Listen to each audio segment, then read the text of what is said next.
प्रदेश के मंत्री दिनेश प्रताप सिंह ने राहुल गांधी पर निशाना साधते हुए विवादित बयान दिया है। उन्होंने ऑपरेशन सिंदूर का हवाला देते हुए कहा कि उनकी बहन और मां की मांग में भारतवासियों ने कभी सिंदूर नहीं देखा, इसलिए उनकी पार्टी के लोग ऑपरेशन सिंदूर पर सवाल उठाते हैं। कोई भी बड़े घर में पैदा हो जाने से भारतीय नहीं हो सकता। प्रधानमंत्री नरेंद्र मोदी भारतीय संस्कृति को जीते हैं। कानपुर के बिकरू कांड में घायल हुए पुलिस कर्मियों को इलाज के लिए दिए गए 6.5 लाख रुपए वापस करने का नोटिस अब मिल गया है। जी हां, विभाग ने 15 दिनों के भीतर पैसे वापस करने या वेतन से 20% मासिक कटौती की चेतावनी दे दी है। पीड़ित पुलिस कर्मियों ने अपर पुलिस आयुक्त अपराध और मुख्यालय से गुहार लगाई है। अधिकारियों ने मामले को उच्च अधिकारियों के सामने रखने का आश्वासन दिया है। इसी के साथ ही यूपी पुलिस का ये गजब कारनामा सामने आया है।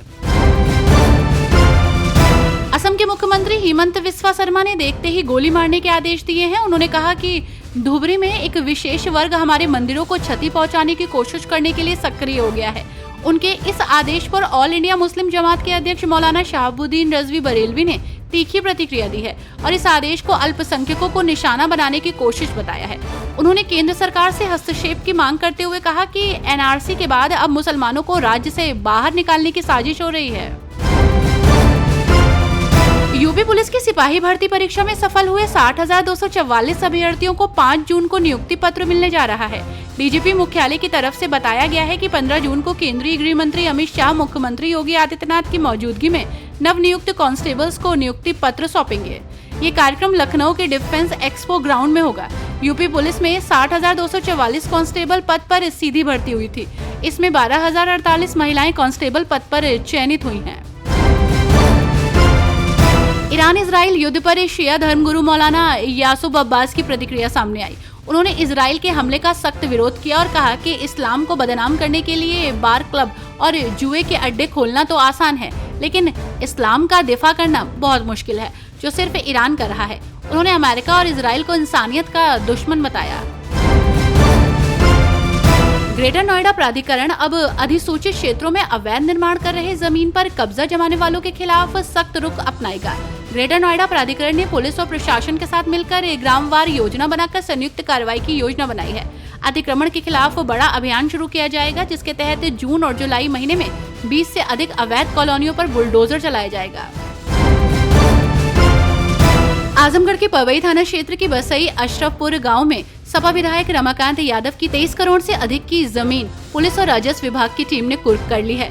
गैंगस्टर के मामले में जिला मजिस्ट्रेट ने भूमि को कुर्क करने का आदेश दिया था।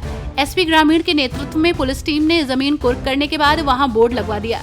अहरौला के माहुल कस्बे में अपमिश्रित शराब पीने से हुई मौतों के मामले में फूलपुर से सपा विधायक रमाकांत यादव के खिलाफ गैंगस्टर के तहत कार्रवाई की गई थी। उत्तर प्रदेश के इलाहाबाद हाईकोर्ट के कस्टडी मामले में आए फैसले की इस समय खूब चर्चा हो रही है। हाईकोर्ट ने मामले की सुनवाई के क्रम में कहा है कि मां ही बेटी की सबसे बड़ी हितैषी होती है। बच्चों की कस्टडी के चल रहे मामलों में इलाहाबाद हाईकोर्ट की इस टिप्पणी को अहम माना जा रहा है। कोर्ट ने इस टिप्पणी के साथ 12 वर्षीय बेटी की कस्टडी मां को सौंप दी है।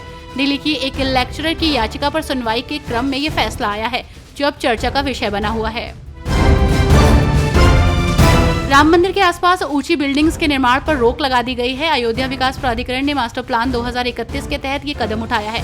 इसके तहत अयोध्या में मौजूद राम मंदिर के आसपास कम ऊंचाई के मकान ही बनाए जा सकेंगे। एडीए ने राम मंदिर की सौंदर्य और आध्यात्मिक पवित्रता को बनाए रखने के प्रयास के तहत ये आदेश जारी किया।